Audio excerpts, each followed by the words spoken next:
ಅಂಡರ್-19 world cup ನಲ್ಲಿ ಭಾರತ ಇತಿಹಾಸವನ್ನ ನಿರ್ಮಿಸಿದೆ. England ಎದುರು ನಡೆದಂತ ಫೈನಲ್ ಪಂದ್ಯದಲ್ಲಿ ಭಾರತ ಗೆಲುವನ್ನ ಕಾಣುವುದರ ಮೂಲಕ ಇದೀಗ 6ನೇ ಬಾರಿಗೆ ಅಂಡರ್-19 ವರ್ಲ್ಡ್ ಕಪ್ ಅನ್ನ ಭಾರತ ಗೆದ್ದಂತ ದಾಖಲೆಯನ್ನ ನಿರ್ಮಿಸಿದೆ. ಈ ಬಾರಿಯ ಅಂಡರ್-19 ವರ್ಲ್ಡ್ ಕಪ್ ನಲ್ಲಿ ಭಾರತ ಒಂದೇ ಒಂದು ಪಂದ್ಯವನ್ನ ಸೋಲದೆ ಇದೀಗ ಅಂಡರ್-19 ವರ್ಲ್ಡ್ ಕಪ್ ನಲ್ಲಿ ಚಾಂಪಿಯನ್ ಆಗಿ ಹೊರಹೊಮ್ಮಿದೆ. ಹಾಗಾದ್ರೆ ಅಂಡರ್-19 ವರ್ಲ್ಡ್ ಕಪ್ ನ ಫೈನಲ್ ಪಂದ್ಯದಲ್ಲಿ ಟೀಮ್ ಇಂಡಿಯಾದ ಆರ್ಭಟ ಹೇಗಿತ್ತು?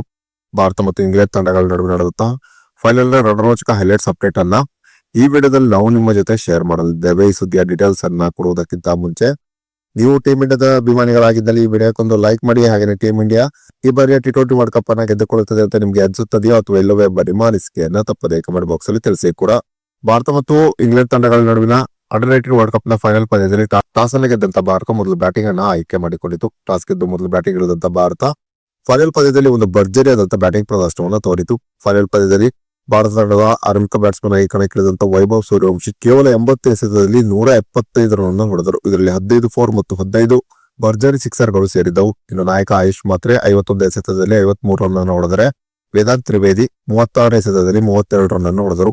ಇನ್ನು ಅಭಿಜ್ಞಾನ್ ಕುಂದು 31 ಎಸೆತದಲ್ಲಿ 43 ರನ್ ಅನ್ನು ಹೊಡೆದರು. ಹೀಗೆ ಭಾರತದ ಬ್ಯಾಟ್ಸ್ಮನ್ ಗಳು ಫೈನಲ್ ಪಂದ್ಯದಲ್ಲಿ ಒಂದು ಭರ್ಜರಿ ಆದಂತಹ ಬ್ಯಾಟಿಂಗ್ ಪ್ರದರ್ಶನವನ್ನು ತೋರುವುದರ ಮೂಲಕ ನಿಗದಿತ 50 ಓವರ್ನಲ್ಲಿ 9 ವಿಕೆಟ್ ಅನ್ನು ಕಳೆದುಕೊಂಡು 411 ರನ್ಗಳ ಒಂದು ಭರ್ಜರಿ ಮೊತ್ತವನ್ನ ಭಾರತ ಫೈನಲ್ ಪಂದ್ಯದಲ್ಲಿ ಕಲೆ ಹಾಕಿತು.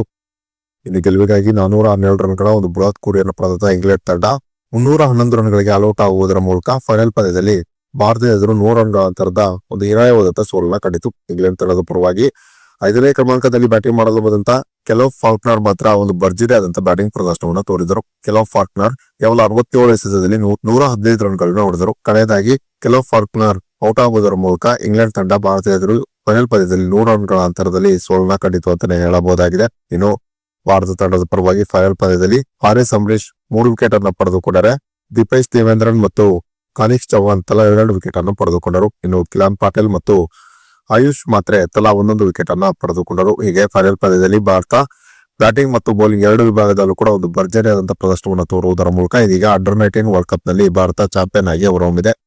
ಇನ್ನು ಅಂಡರ್-19 ವರ್ಲ್ಡ್ ಕಪ್ ನಲ್ಲಿ ಭಾರತ ತೋರಿದಂತ ಒಂದು ಭರ್ಜರಿ ಪ್ರದರ್ಶನದ ಬಗ್ಗೆ ನಿಮ್ಮ ಅನಿಸಿಕೆ ಅಭಿಪ್ರಾಯವನ್ನ ತಪ್ಪದೇ ಕಮೆಂಟ್ ಬಾಕ್ಸ್ ಅಲ್ಲಿ ತಿಳಿಸಿ.